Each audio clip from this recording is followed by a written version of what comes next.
2-0 গোলে এগিয়ে 3-2 গোলে পরাজয়, এমনটা যে ফুটবলে কখনোই হয় না তা নয়। আল নাসেরের সঙ্গে গতকাল ঠিক এমন ঘটনাই ঘটেছে। তাতে সৌদি প্রো লিগের শিরোপা জয় একরকম অসম্ভব হয়ে গেছে ক্রিস্টিয়ানো রোনালদো, সাদিও মানের আল নাসেরের জন্য। আল ইত্তেহাদের কাছে 3-2 গোলে হেরে যাওয়ায় 30 ম্যাচ শেষে আল নাসেরের 60 পয়েন্ট হয়ে রইল।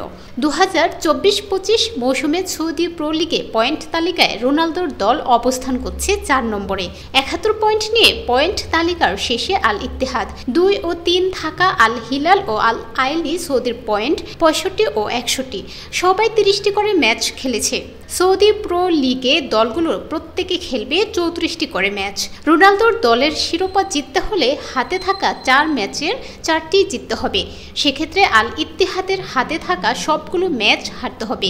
যদি কোনো এক ম্যাচ তারা ড্র করে সেক্ষেত্রে চলে আসবে গোল ব্যবধানের হিসেব। আর আল ইত্তেহাদ এক ম্যাচ জিতলে আল নাসেরের শিরোপা জয়ের কোনো সুযোগই থাকবে না। সবচেয়ে উল্লেখযোগ্য ব্যাপার হচ্ছে পয়েন্ট টেবিলের শীর্ষ 4-এ থাকা দলগুলোর একে অপরের বিপক্ষে কোনো ম্যাচ নেই। আর আল ইত্তেহাদের চ্যাম্পিয়ন হতে শেষ 4 ম্যাচে প্রয়োজন 7 পয়েন্ট।